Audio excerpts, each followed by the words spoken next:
5 dimensions, 10 kingdoms, 9 cities, 1 story. Welcome to Arclanders Assemble, the weekly podcast of the Arcverse.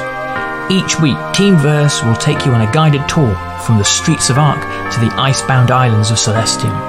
There'll be GMing tips, world-building advice, plus monsters, heroes and lore.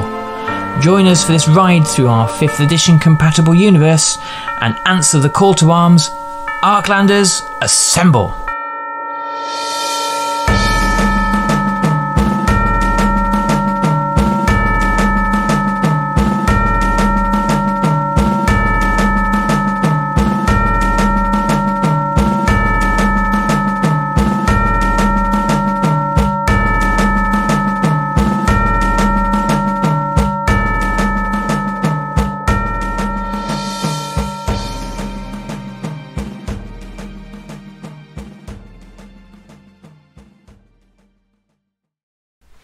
Hi there and welcome again to Arclanders Assemble.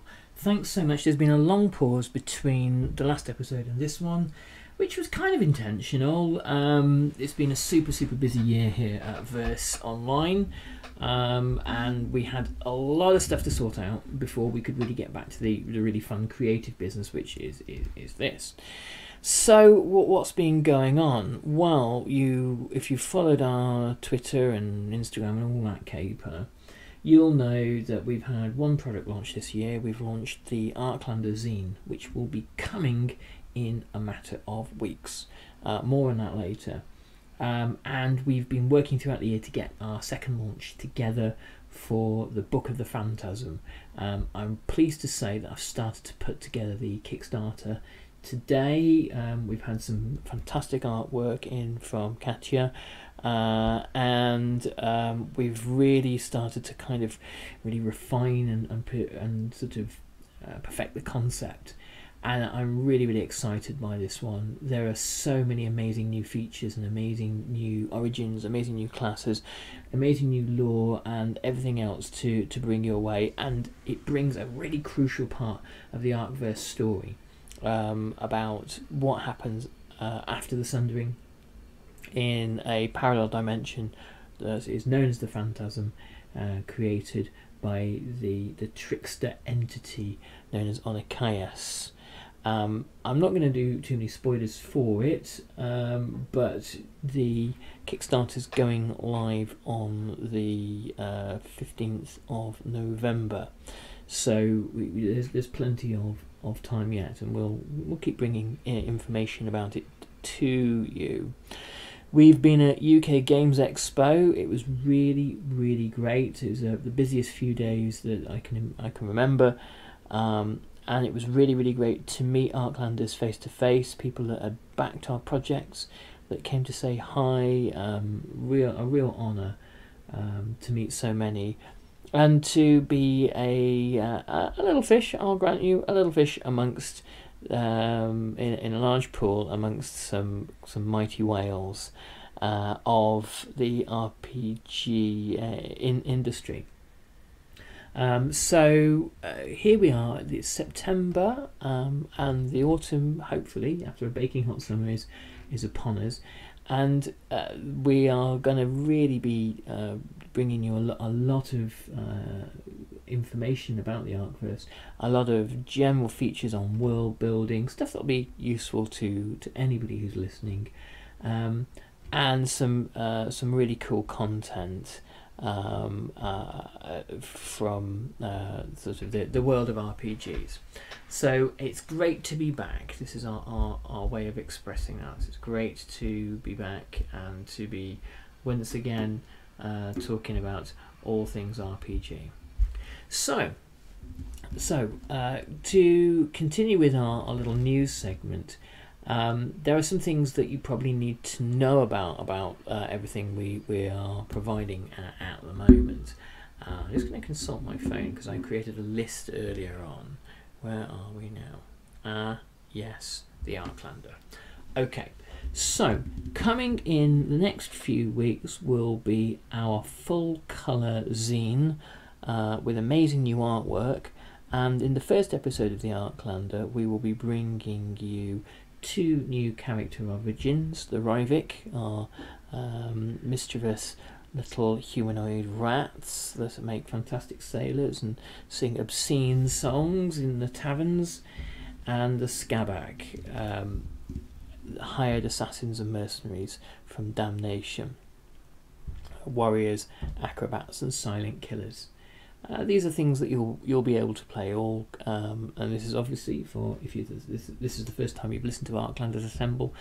These are created for 5th edition, using the mechanics of the adapted mechanics of the Arcverse that you can find in Arclanders the Spellforger's Companion. We'll be packing into that edition a special feature on Vowbinders. If you've backed us before and you create Vowbinders, which is our kind of version of the Warlock, you might be short of a couple of extra dimensional entities to for your Vowbinder to serve or to be bonded to, and we've got some crackers for you from the Red Waste, from the Grey Kingdom, and from Celestium. We've got a new character origin, the Spy, and this is with various kind of multi-classes to go with it. We've recognised that we had the Marauder, which is a kind of somewhere between a thief and a fighter, but we never had a real proper stealth character, and a character that relies not just on stealth but also on deception and misdirection. So the Spy is a kind of our way of balancing that out. I think you're going to find that a really, really exciting offering. We're going to throw in a sandbox adventure based in the Northern Milllands, where around the shrines of the saints, where all sorts of weird and unpleasant things are happening. And also we're going to throw in there for you the first of our mega campaign, the Milllands, Shadow and Steel, and this is the story of how the Milllands are threatened with invasion, and obviously your characters will be the heroes who will try to deal with that threat. And the first episode is all about cross-dimensional spy hunting. So anyway, I'm not going to spoil any more for you, but that's coming. It will be the bargain price of $7, and you can download it. We'll give you the heads up when it's ready to download on DriveThru RPG. Now the next thing you need to know about is that we've enhanced our World Anvil. So if you go to World Anvil and click on Patreon, you can back us there each month on one of the 2 tiers. On one tier, we give you access to the Insiders World Anvil, where there are new articles, new lore. We give you a free battle map every month, and there is your opportunity to feature in the Arcverse. On the higher tier, we do all that, plus we give you every quarter, we give you the Arclander. So there's plenty of stuff there for you, and we'd love you to come and check us out. We are putting regular weekly new content on the World Anvil page for free, just to really give all our backers and subscribers and friends that richer experience, that taste of the world, the depth, the detail, from travelling cities on salt lakes in Gotharand all the way down to the tea drinkers on the streets of Arc itself. So when we set out to create the Arcverse, it was about the developing the immersive experience, creating as richer and deeper an experience as possible. And this podcast is kind of about that. later on what we're going to do is talk a bit about Harenis. And so what I like to do on this podcast is provide you with some useful content for your campaigns, and some useful GMing ideas and world building ideas, but also to give you a deep insight into what the world that we've created is really all about. So we'll be hearing about Harenis later on. Discord, we have had the pleasure of appointing our new Discord server and community manager, Chloe, and Chloe's going to really be doing some exciting things on Discord soon. She's a great asset, a great new member of the team, and she's had a fantastic input into the development of the Arclander and also the Book of the Phantasm, and tantalisingly, I'm not going to go into it now, the next Kickstarter, which will be the Book of the Fae. So Chloe's preparing all sorts of activities and fun and cool competitions and all sorts of stuff over on Discord. So make sure you join up. Again, the links will be in the show notes, and you can check out what she's doing there. I think that's pretty much it as far as the news goes. Let me have a look at my phone. One moment. Hold on. Yeah, Book of the Phantasm. Just to reiterate, the Book of the Phantasm is going to be coming out in on Kickstarter in November. It is the story of how a parallel dimension to the mortal realm is created through the embers of a dying god, through the really the kind of the bones of the keeper, and how that world is created, and the conflicts that ensue when different aspects of the keeper's mind rebel against the trickster spirit Anachias, who really creates and embodies the phantasm. So it's a place full of conflict and war, and we are going to be launching at least 6 new character origins, and we'll be throwing in there 2 new caster add-ons, the Mirror Mage and the Seer. So that's going to be some pretty exciting stuff, and we're really looking forward to sharing that with you. Okay, so now we're going to move on to talk about our kind of main feature, if you will. We're going to talk about aspects of world building, and this week I really wanted to talk about villains, and the sort of the whys and wherefores of them. And I think creating compelling villains is a bit of an art form. I don't think that it's something that you can sort of just do and hope for the best. Now, this is true if you're writing fantasy prose, and I think it's true if you're writing RPGs.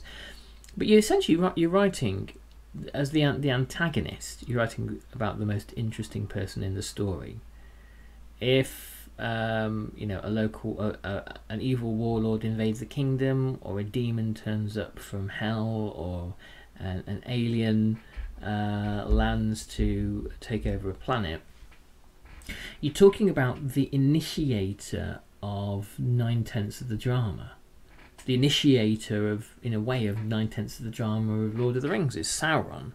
It's only when Frodo realises he's got something of Sauron's and Sauron's looking for it that the events actually kind of begin. So, in some ways, we've got to, and this isn't a hard and fast rule, and there are kind of times when this isn't the case, but we've got to really understand the motivations of the villain, but also we have to walk a very fine line between relatability to understanding the villain and retaining their villainy. It's entirely possible when you make your villain too relatable, the product of trauma, the product of bad things happening previously in their life, Hannibal Lecter, Darth Vader, Anakin Skywalker, that you can explain away the menace. Part of the monstrousness of the monster is its unknowability.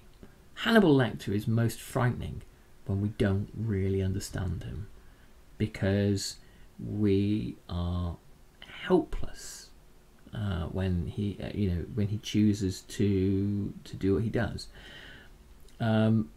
When Clarice Starling first goes to see Hannibal Lecter, and she walks down a corridor of sort of psychopathic killers, and he's there, and he knows she's coming, and he already knows and has sensed and guessed all about her, and he says to her he asks her to tell him something, and he says, "And if you lie, I'll know."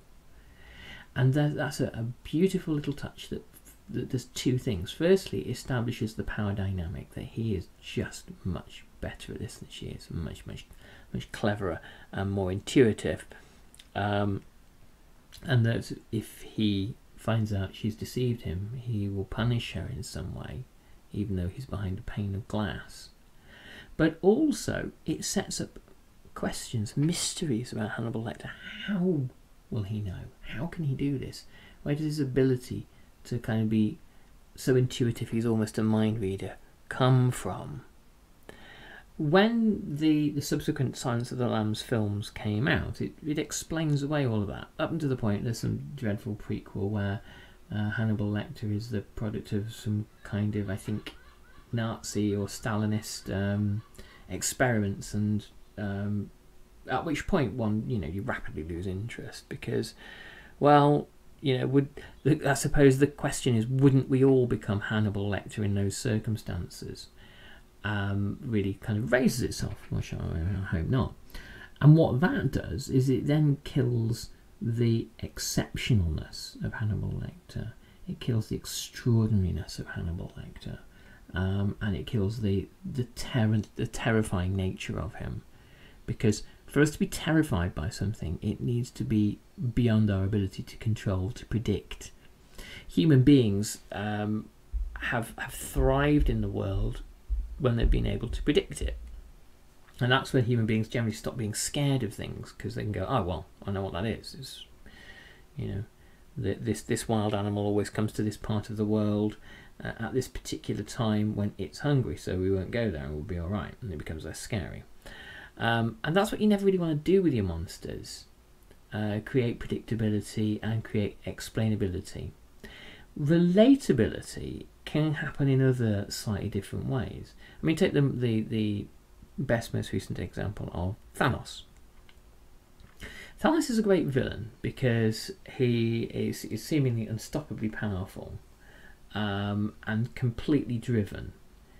Obviously the character is very, very well written. His little kind of soliloquies and lines, they're sort of up there with like Roy Batty in Blade Runner.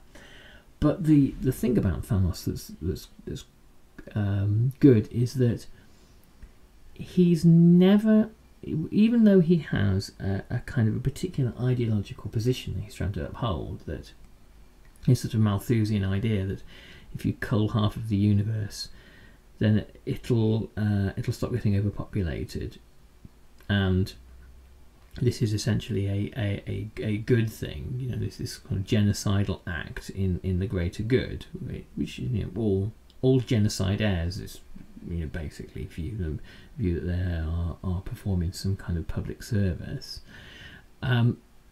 because he has this. It's obviously a fundamentally unjustifiable position to anybody that isn't a psychopath, but we don't go into the sort of like the wounded child. We don't ever get into that point where we think, oh, poor Thanos, if his dad hadn't been less mean to him, then we wouldn't be in this jam. It doesn't do that. What I hope that Marvel avoid doing is kind of prequeling away the mystery of Thanos, and whilst audiences are greedy for new content and movie studios are enthusiastic, chefs serving it up to them, if your greedy audience gets overfed, you give them too much knowledge, you give them too much lore, you give them too much explanation, you give them too much of everything. They don't thank you for it. They're spoiled brats. They really are. They will.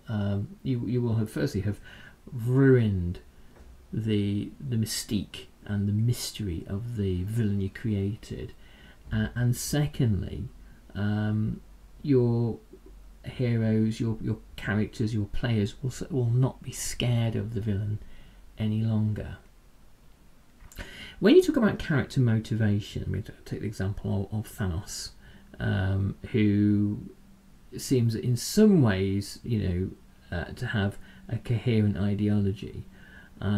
And there are numerous examples in Marvel of villains who have villainous schemes, but when you look at what's motivating them, there is some kind of underlying sense that they have been wronged in some way, and that they're trying to kind of claim back what was theirs, or what have you.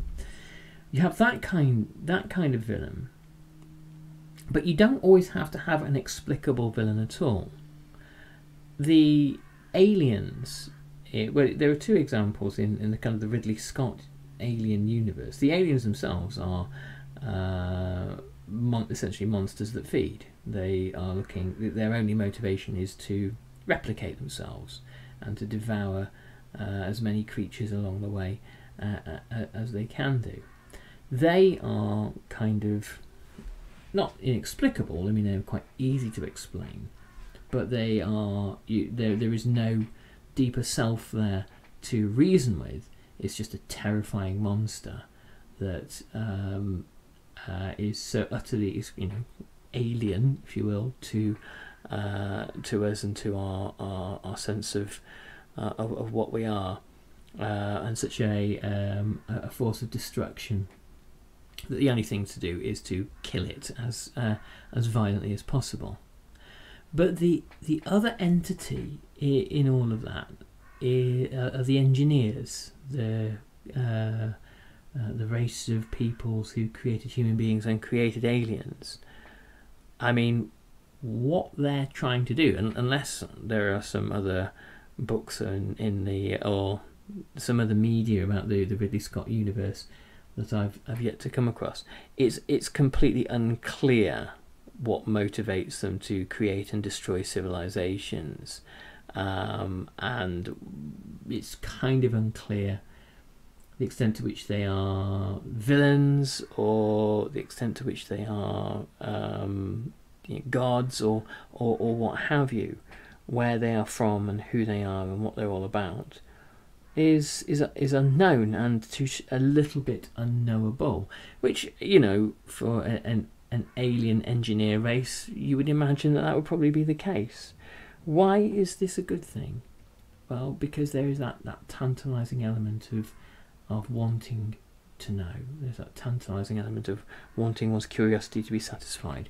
But I suppose in the case of the villain, coming back to this question of unknowableness, that there are things that maybe should never be revealed, and that should only ever be guessed at or speculated about.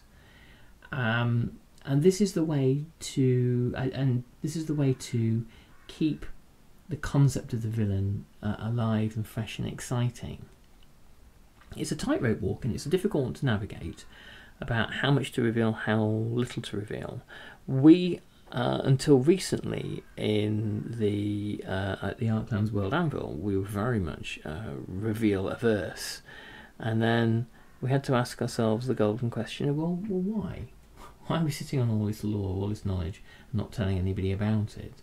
So we are sharing far, far more, but there is a sense that there will be some big reveals coming. What about the question of the recurring villain? I mean, I think that a great villain should never have one act. And from there, if you go down that route, it really does encourage the kind of the boring murder hoboisms of your players, and that's something you want to avoid, like the plague. The idea that the villain is kind of like a big game trophy to be bagged That's really, to me, that's just the death of all role playing. In the case of, you go back to the case of Thanos, it takes the ingenuity and the daring and the courage and the improvisation and every other attribute of the Avengers to work out how to defeat him. It takes Doctor Strange to use his abilities to look up 14 million different possible outcomes in order to figure out what the end game actually looks like. And you need to there are, I guess, kind of at least two different incarnations of Thanos in that film, in Infinity War and Endgame, where he is able to kind of appear to the Avengers in slightly different mindsets. So the recurring villain, I think if you're going to write a Thanos level villain, or something as exciting as Thanos or Hannibal Lecter, you need to create the circumstances by which they can return several times, maybe three. Any more than that, and then they're just a pain in the arse, really. I think also that the trick is to find some way that they relate to the PCs, something that's personal, some personal connection, perhaps almost some kind of affinity where the villains and the heroes see a certain likeness in one another. And the other way of thinking about it is that the villain has to kind of get under the hero's skin in some way. They have to be able to make all of this personal. And if it's completely impersonal, then we're back into the land of the murder hobo, where here's just a thing, go and kill it, and you get a sort of trophy hunting narcissism of that villain was had no impact on me, no effect on me. It didn't change or shape what I do or how I think in any way at all. Instead, it's just a kind of a sort of a swastika on my fuselage, so to speak. I think one of the prevalent ways in our world that we conceive of evil after the kind of the 20th century has been to look at the kind of the great monstrous ideological projects from Hitler to Stalin to Mao and the Cambodian killing fields and all these other dreadful things that happened, and this is our understanding for many of us of what evil actually is, and it's a pretty good working model in many cases. Hannah Arendt famously wrote that the problem of the 20th century was the problem of evil after the Holocaust. And if you look at Darth Vader, Thanos again, the kind of the Battlestar Galactica Cylons, or any of these kind of great monsters, they always have a sort of an ideological project. I beg your pardon. Does your villain have to have this? Yeah, I think a big villain needs to have a big idea, and it needs to be a big monstrous idea, obviously, but a big idea nonetheless. Villains that are motivated by small ideas, acquiring money, or gaining revenge over somebody comparatively minor, they can't be big villains because they see the world in small terms. Big villains see the world in big terms. I mean, Hannibal Lecter, does he see the world in big terms? Kind of, because he's so able to reject societal norms. The idea of eating people is a societal norm we all agree on and generally don't do. Whereas he is able to see, in his view, all of society, not just our rules around what you eat and what you don't, is a sham and a lie. And he believes he operates at a higher morality, a higher truth. He doesn't have an ideological project to rearrange the world, but he believes he exists at a kind of like a higher level of truth. And that's what makes him so dreadfully dangerous, that he doesn't imagine that most ordinary human beings are capable of understanding the level of truth that he understands, and so he can dispense with them. They're like cattle to him. A great example of a kind of I don't even know if you can call him a villain, but a relatable antagonist is Roy Batty in Blade Runner, who famously gives perhaps one of the greatest soliloquies in all cinema history. All these moments lost like tears in rain. And Roy Batty knows that he is going to die. He knows that he and the other replicants, they only have a certain short number of years in which to live, and there's nothing you can do about this. And that he understands that he has been cheated, lied to, manipulated, enslaved, and finally, when he kills Tyrell, spoiler alert for anyone who hasn't seen Blade Runner, but really, why haven't you seen Blade Runner? When he kills Tyrell, his anger, his bitterness, his resentment pours out, and you suddenly realise, well, Roy's not really the villain here. It's Tyrell. Tyrell is the one who has created these dreadful, tragic circumstances and created this army of slaves who now happen to be some have rebelled and come to Earth, and the likes of Deckard are employed hunting them down. So there's a great example of an archetype for, again, not necessarily a villain, but an antagonist you can use, where there is some kind of understandable motivation. But I would be wary of going down the route of creating the sort of antagonist that is so well explained that they become sympathetic. There's the whole point about the monster is that they must have done at least one thing that we can't forgive. Despite the dreadfulness of the Star Wars prequels, they seal Anakin Skywalker's fate in the eyes of the audience when he kills the younglings at the Jedi Temple, because he's killed children. This is something that the audience can never forgive, and it's a hard sell for Luke Skywalker later on to say, "I know there's still good in you, Father." Well, that is highly debatable. Okay, so that's our little kind of exploration of villains, and I will come back to this in the future, because it's a topic rich with potential. But I want to take you through our guided tour of the Arcverse now.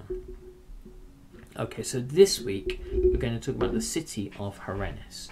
One of the Arclanders novels. It's perhaps going to have a bit of a redraft before we go live with it again. By the way, you can check out the first few chapters of our new novel, A Fire in the Heart of Knowing, and that's on our World Anvil page. So go and check that out. You'll like it, I think. But the novel that's in dry dock is The Children of Harenis, and Harenis is where we turn our thoughts to. So Harenis is a scholastic city, and you find some of them throughout human history. Places like Oxford and Cambridge are classic examples, we drew a little bit from that, and a little bit from the kind of the sunken library of Alexandria. And the question is, why do people create repositories of knowledge For what reason? The Vannic Empire, which breathed its last about 3,000 years ago,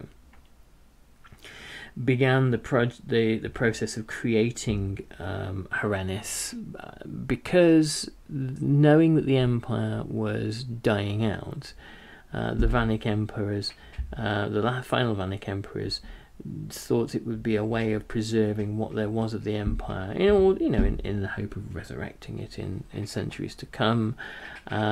There were other reasons for creating Harenis as well, and Harenis was always not just a repository of knowledge, but kind of like a knowledge filter, where the kinds of knowledge that served power, the kinds of ideas that served power, were protected, and the ideas that challenged power are kind of sifted out and marginalised and sort of persecuted.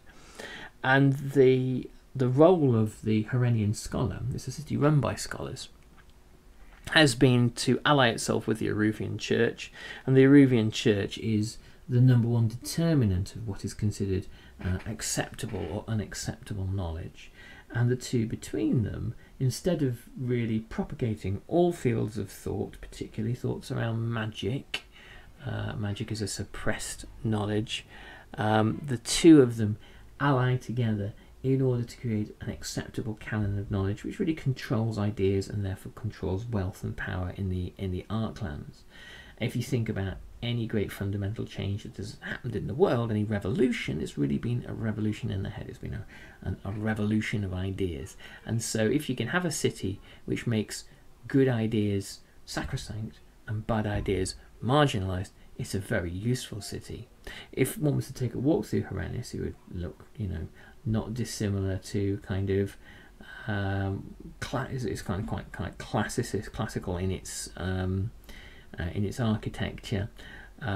It's a place of openness and debate. It appears to be that, but it's difficult. It would be difficult to put your finger on how it economically ticks, how it manages to retain its wealth, and it retains its wealth through huge subsidies from Arc. These are guaranteed by the Protectorate of Arc, and the Protectorate of Arc is pressurised by the Eruvian Church to do this, because the Eruvian Church knows that Harenis is its useful knowledge filter. This means that the Arkish currency, the levat, which is underwritten by a kind of form of slavery, in the debt slavery, in the guise of the Oberlin debtors' prison in Arc. The levat always remains buoyant, and Harenians are allowed to use the levat, which keeps their economy stable, and gives their economy a kind of an unnatural lease of life. The whole thing is a kind of conspiracy of science dressed up as a kind of an exercise in truth and research. And the reason why we created it like this is because there is literally no other way of explaining how Harenis manages to maintain itself as a large metropolis.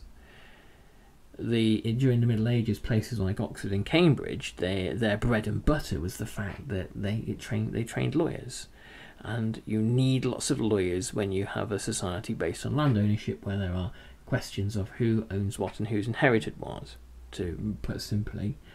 So it was a factory for creating lawyers. But Harenis is no such thing. Harenis, the scholars of Harenis do perform the odd duty here and there, and sort of adjudicating certain disputes which they're knowledgeable on. So certain tribes and kingdoms will come to Harenis and ask a learned scholar to give their view on something, but that's a kind of fairly sort of small fry. Harenis doesn't mine anything, it doesn't farm anything, and it doesn't manufacture anything. It is just a system for managing official knowledge within the Arclands, and as it goes, it is therefore part of a kind of a conspiracy to suppress ideas which are contrary to the desires of the Church and the desires of the Protectorate of Arc. There is a subversive side to Harenis.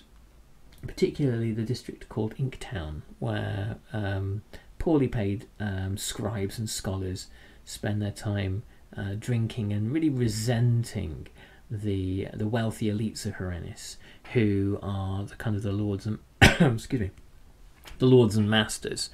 The elites of Harenis are those who have got the amazing scholastic jobs. They're the ones with the wealth. They're the ones who manage with the prestige, and they're the ones who often don't know half as much as they think they do. And if you're a poor, underpaid scholar in Inktown, which is so called because it's where the inking district, and Harenis needs obviously a lot of ink, it's next to the inking district, and it's where sort of cheap hostels and taverns overflow in an otherwise kind of well-ordered and kind of well-maintained city.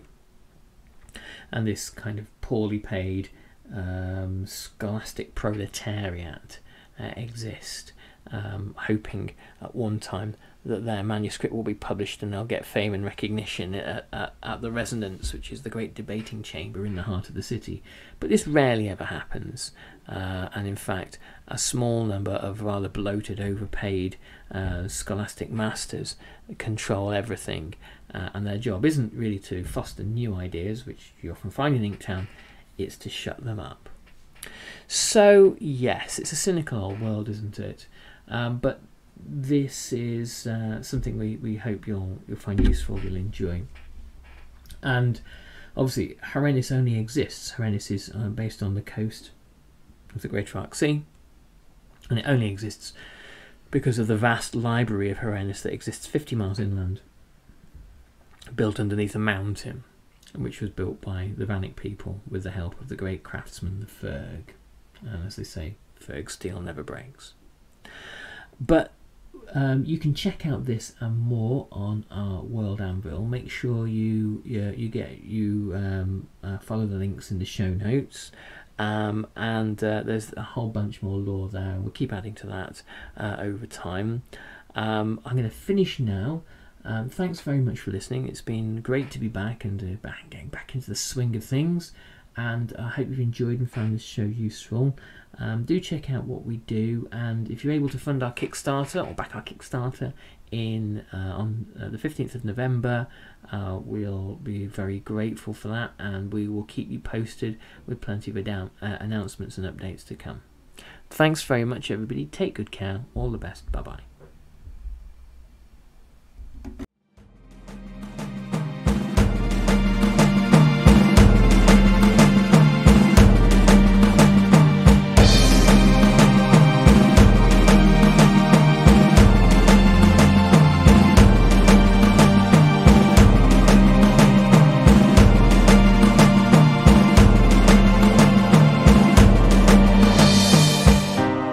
If you enjoyed Arclanders Assemble, remember to subscribe to this podcast and share it with your friends, or give us a shout out.